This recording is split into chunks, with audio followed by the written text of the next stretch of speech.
start recording now. So, Tony? All right. Thank you so much. Thanks everybody for joining from all around the world.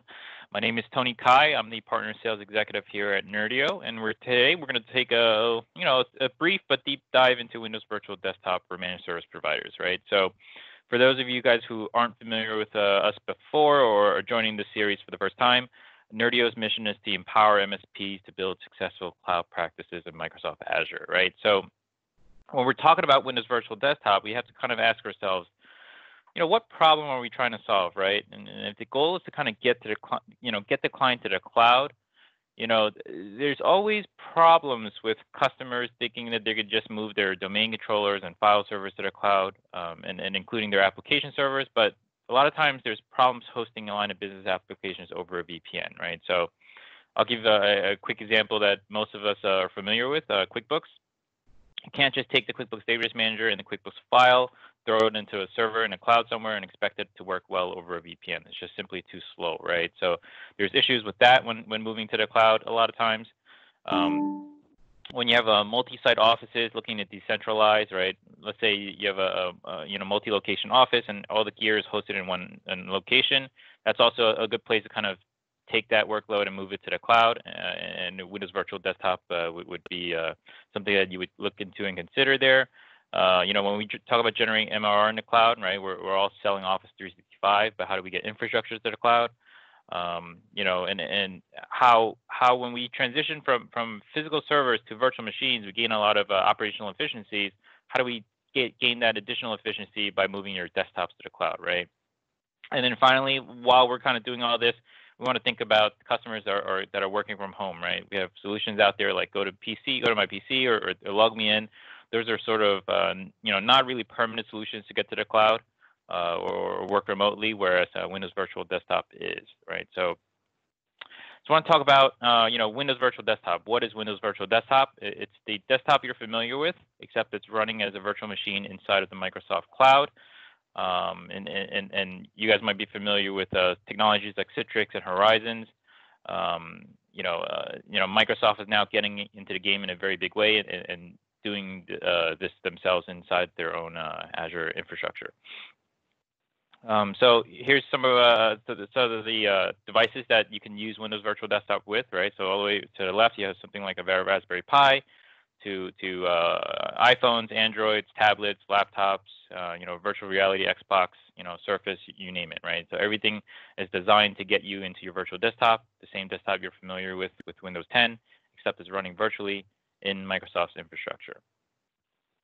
So that is what Windows Virtual Desktop is, and for those of you guys who aren't familiar, I think the best way to kind of compare what Windows Virtual Desktop is to understand RDS and where it came from, right? So everybody here should know what RDS is. It's a technology that's been around since NT or 2000 days, also known as a terminal server back then.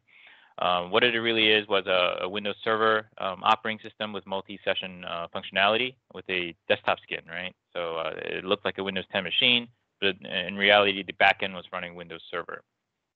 And then you had Microsoft partners like Citrix and VMware that came and kind of enhanced the performance and security of the RDS environment, right?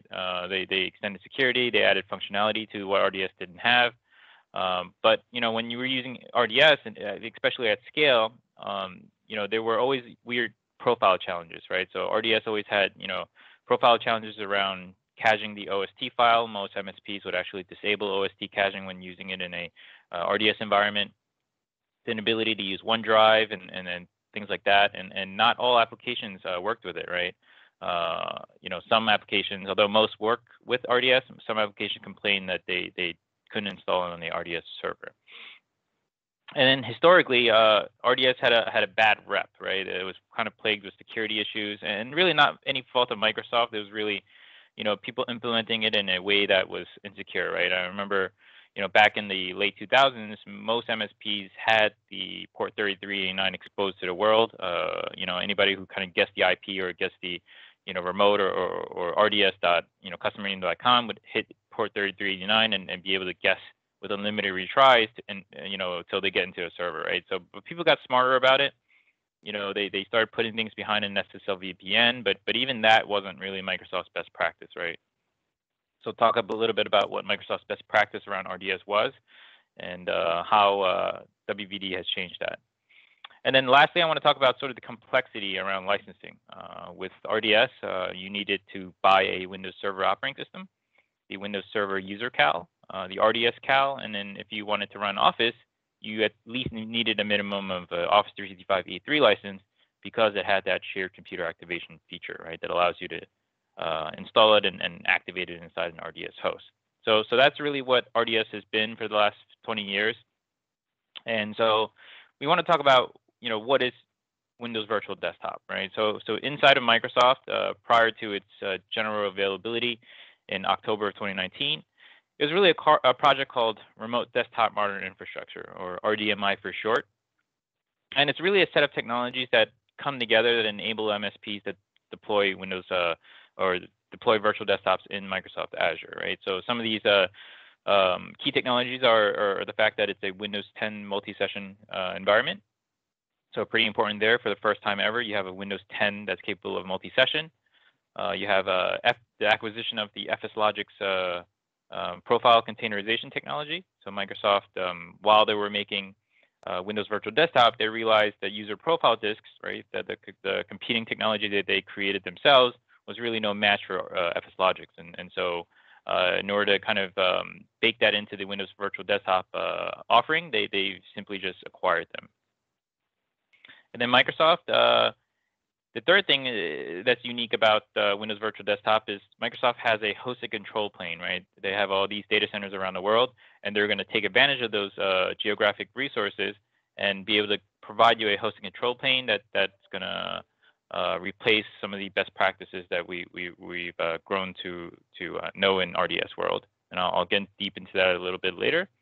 And then the last thing is they simplified the licensing, right? So they made it much more easy to buy and purchase and took the confusion out of licensing Windows Virtual Desktop. So the next couple of minutes, we're just going to go deeper into each one of these topics and feel free to ask any questions. I'll be able to kind of answer them in the last 5 minutes. But the first thing we're going to get into, it's a Windows 10 multi-session, right? So it's a real Windows 10 native operating system. Got full application compatibility, right? So basically any application that's compatible with Windows 10 will be compatible with Windows Virtual Desktop. And for the first time, like I said before, it's a multi-session operating system. Why is that such a big deal? Well, it helps reduce costs, right? So any time you get to put multiple users into a larger session host, you can kind of decrease that cost per user per month and bring the cost down, especially for SMB customers, right? Prior to Windows Virtual Desktop, you were always able to virtualize Windows 10, but as a one-to-one or persistent PC, right? Which made it pretty expensive. But when you get to the point where you can kind of host multiple sessions in one box, it drops the cost by nearly 50% compared to hosting regular Windows 10 virtual machines in Azure. And then the last thing they did was they enhanced support for Microsoft Office and Teams, right? So Scott Manchester, who was the previous lead at Microsoft that led the team to develop Windows Virtual Desktop, they brought together for the first time the Microsoft Office team, the Windows team, and the server team, and they kind of all worked together to create this, right? So things like Microsoft Teams with audio visual, with a camera redirection, things like that will work much better in Windows Virtual Desktop compared to remote desktop services. The second thing is the FSLogix profile containers, right? So I talked about sort of some of the limitations of RDS before, how people tended to kind of disable the OST files, to disable caching, to disable the index. But by disabling those things, most people kind of felt the effects of decreased Outlook performance, right? So that was really one big factor. And if you kind of operate in an RDS collection or multiple RDS hosts in one environment, when your users roam between multiple hosts, the profiles wouldn't effectively follow them in a nice way. So what Microsoft did was, acquired the company FSLogix. They were basically leaders in the profile virtualization technology. So basically, what this means is customers Outlook, OneDrive, OneNote, Teams, things that perhaps use the app data folder to store some of its data. The app data folder and the entire user profile disks gets stored in a VHC file, which is an image file that gets stored on some kind of file share, right? So on a file server, for example. And every time somebody logs into the Windows 10 machine, that entire profile containing the app data folder and the user's background and all that stuff gets attached to the Windows 10 operating system in real time in order to get that user to log in. And then what FSLogix does is it kind of tricks the underlying Windows 10 operating system to think that that profile or that user profile is local to the machine, even though it's attached via a network share. So that really helps opens a lot of doors and enables Windows Virtual Desktop to become as close to a physical Windows 10 machine as you could possibly get. And so the third thing, and this is my favorite, right? So the WVD Control Plane is very important. So in the old days, you had a, like I said, an SSL VPN that would probably get you into a customer's RDS host. But even the SSL VPN wasn't really the Microsoft best practice, right? The best practice of Microsoft was to put an RD gateway server in the edge to kind of encrypt and secure your network, just like Citrix had the NetScaler and VMware has their own technologies.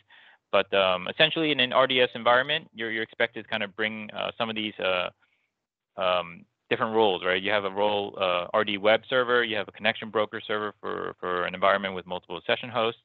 You might have an RD gateway server, you might have a load balancer.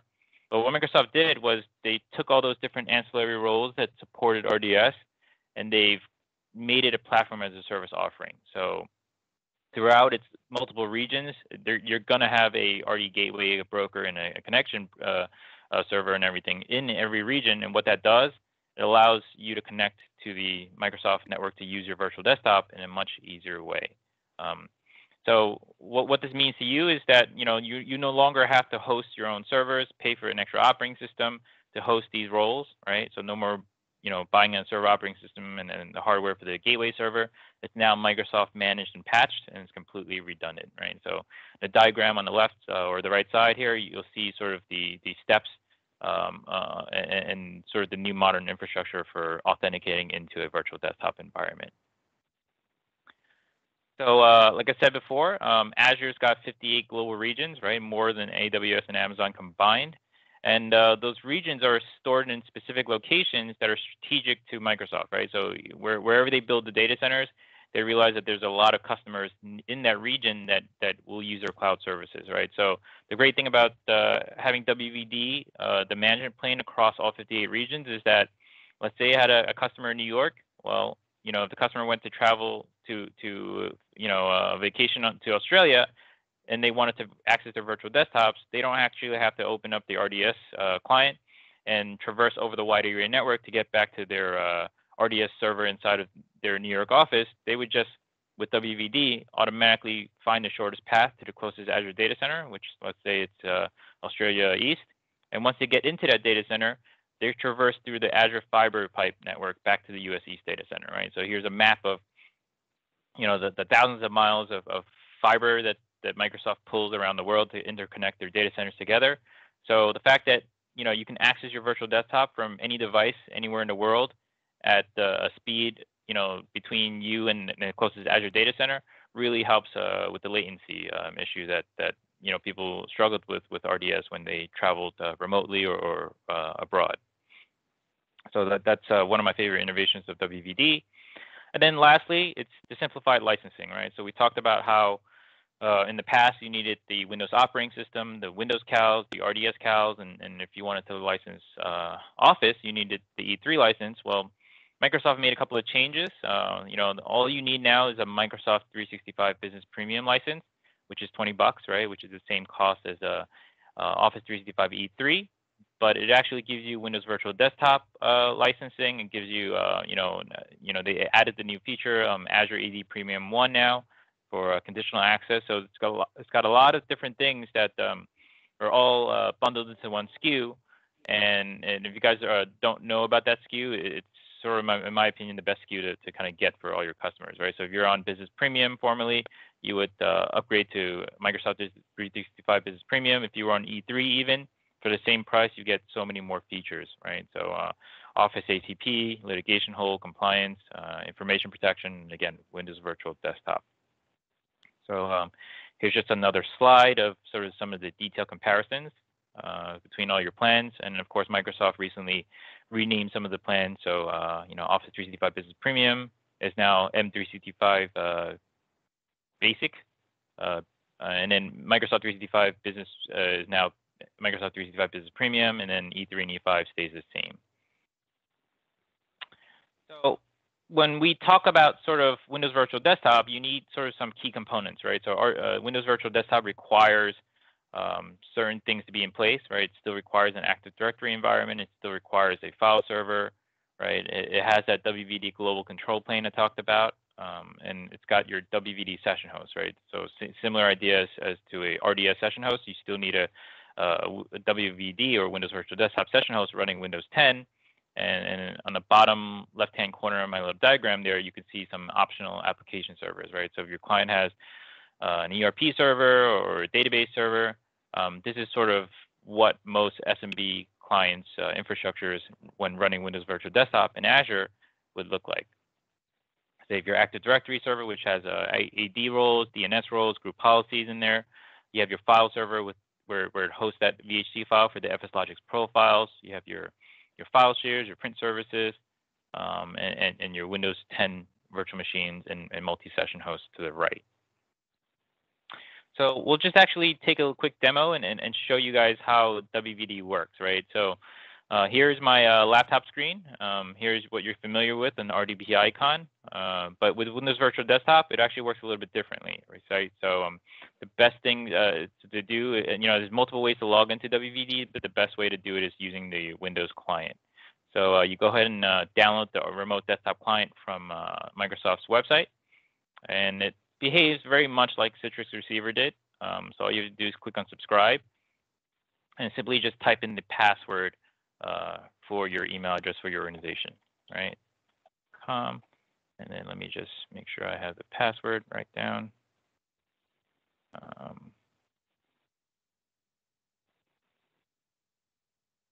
Copy the password in, and then it two factors me. So let me make sure I have my two-factor code, 308 970. And then I get presented with all my resources that I'm assigned by IT, right? So I have some published remote apps here. I have some desktops here, but I'm going to actually log into my own virtual desktop and show you how that works. I think I'm already in. So, okay. So it's launched my Windows Virtual Desktop, and you can see that it's a Windows 10 multi-session environment by going to the PC and hitting the properties here. And you can see that it's a larger machine, right? It's probably likely an 8-core 64-gig machine, and you can see my coworkers already logged in here and using the environment, right? So I have my my teams here, and all the stuff that I'm kind of already familiar with on a Windows 10 machine. You'll be able to use and see those things here. So I can even go to YouTube and play a quick video. Whoops, wrong link. And you can see that Windows Virtual Desktop behaves just like a normal Windows 10 with a lot of improvements above and beyond RDS.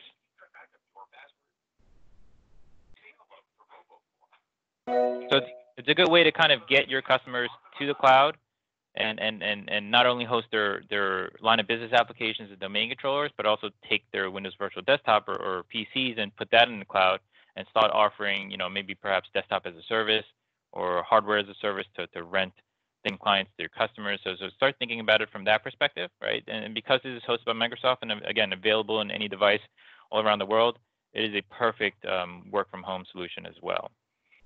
So what has Microsoft created, right? It's really what Microsoft's created is what we've been asking for a long time, right? It's solution built from the ground up to be a Microsoft Cloud native way to deliver applications and virtual desktops in the Microsoft Cloud, and that is, Windows Virtual Desktop, right? A true remote work solution.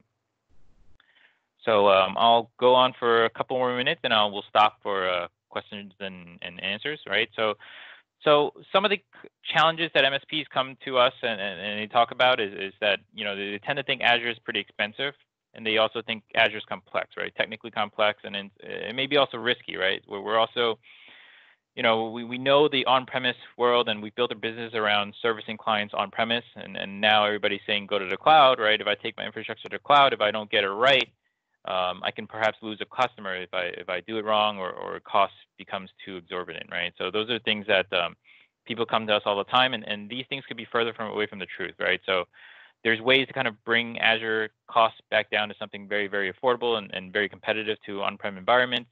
Nerdio's technology helps remove the complexity around Azure by automating the deployment and pricing of Azure and management of Azure. And we take the risk out, right? We make it very easy for you to move your clients from on-prem or anywhere, private cloud, to Microsoft Azure in a couple of clicks. And our team is here to kind of help you guys do all that. So we take all the risk away from you, to remove the complexity, and we make it less expensive. Right. So what is Nerdio for Azure? It's a way to kind of deploy, package and price, manage, and optimize Azure. Right. So from a deployment standpoint, Nerdio is able to kind of completely deploy a IT environment without really an engineer involved in about 4 hours. We're able to package and price a solution and give you your exact cost down to the dollar, so you know exactly how much to mark up your margins and how to sell it.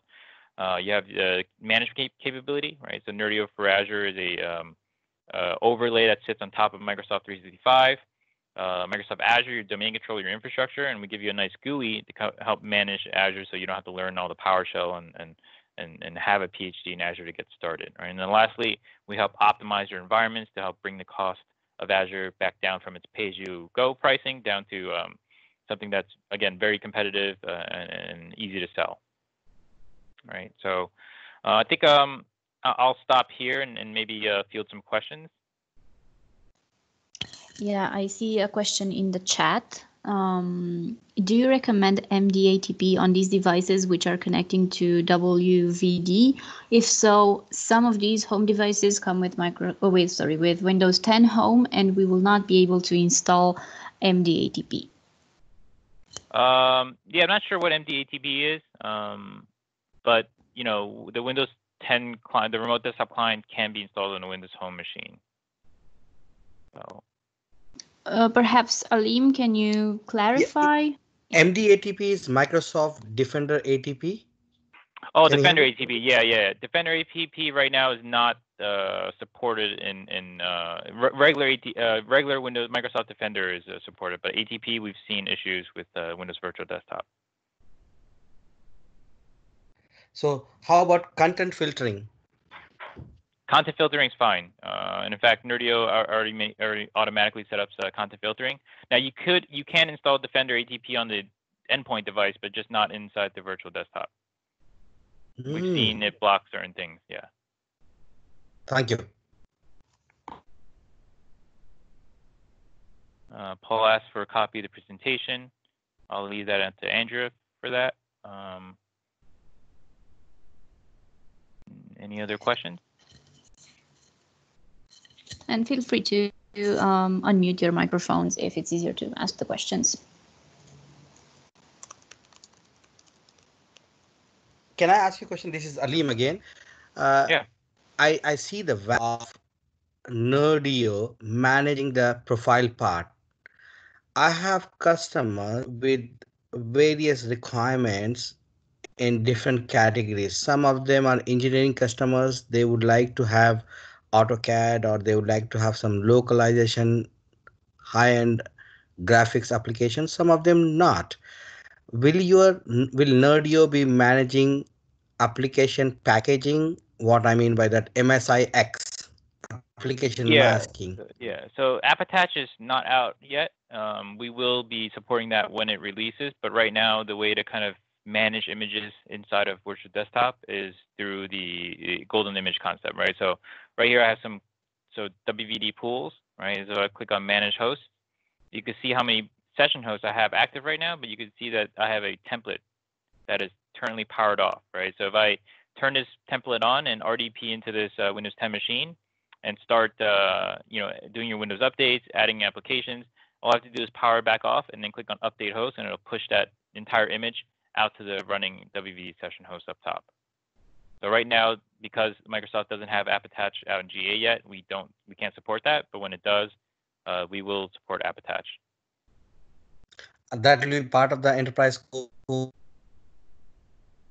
Correct. It'll be part of this product, which is Nerdio for Azure. for SMBs, and then it'll be also part of the Nerdio Manager product, the enterprise product that we have. Thank you. Yep. But yeah, this is a quick tour of the Nerdio admin portal. So once you've deployed this in 4 hours, you get a nice management portal to kind of manage all your customers, user add moves and changes, their groups, their servers, their Azure firewall, their Azure VPN, their Azure backup. It's all in the same one single pane of glass, right? So you don't need to be a expert in Azure to run workloads in Microsoft anymore. You can take Nerdio, put Nerdio on top of Azure, and use Nerdio as an interface to help you control Azure, right? So let's say I want to create a new app server. I just click on Windows 2019. I just pick the machine size I want. Let's say I want a 2-core 8 gig of RAM machine, and I want to put that in the US East data center. Press OK. And now Nerdio is going to go and automatically deploy the server. You can see there's under the service management task, I have the add server that's now pending, right? So in a couple of minutes, I'll get a new server that's ready to log in, already automatically joined to the domain, where I can generate an RDP file and access that server I've built. So Nerdio is just like the easy button for Azure, right? You can manage regular servers, you can manage all the networking, you can manage all the backup and DR, you can manage all your desktop pools and imaging. All that is done inside of Nerdio. Makes it very easy for an MSP to go sell it. Let me show you quickly the pricing calculator, which we'll get into in the next series. We're going to talk about how to price Azure, but here's a little glimpse and preview. Basically, you answer all these questions, and it gives you a cost per user per month for your entire deployment with all your servers broken down and all the little pieces of Azure broken down, right? So if you're confident that $34 per user per month is your price, well, you can take that number and sell to your customer for maybe $180 to $200 a month for full managed services included. So that's a quick and easy way to kind of price out Azure, which we'll get deep into on the next part of this series. Question right. again, this is Ali. Yep. Do we need to have a NetApp file server? Only if you have deployments over a certain amount of users. So there's 3 ways to host the storage location for FSLogix. There's the traditional file server with a managed disk, right? Then there's Azure Files and then Azure NetApp Files. So I would say Azure NetApp Files is good for anybody that's above maybe 250 users. It's when we see the need for Azure NetApp Files because of the faster storage capability that it offers. Got you. Mm-hmm. Suppose if I have a customer who would like to think of disaster recovery scenario, they have some users connecting from UK, some of them connecting from North America. Mm-hmm. In that scenario, how will they keep the profiles? Will they keep the profile into a same region or different region, the file server? Yeah. So the region of your file server or your NetApp's file deployment should be in the same region as your desktop compute. So one of the things we've seen that is bad is never have a FSLogix profile location that's not in the same region as your compute. So if that means having 2 file servers, one for each location, then that's the way to do it. People who have tried that have experienced bad performance due to the latency caused by traversing over the Azure network to get to your FSLogix profile that's in a different region. Got you. Okay, so I think we're over time now, Andrea. If you guys have any questions, just feel free to reach out to me. Let me see if I have my contact information on the slide here. Yeah, here's how to get in touch with me. I know you might have offered it. How will I get the slide? I'll leave Andrew to figure that out. I'll send her the slides if you guys want it. All right.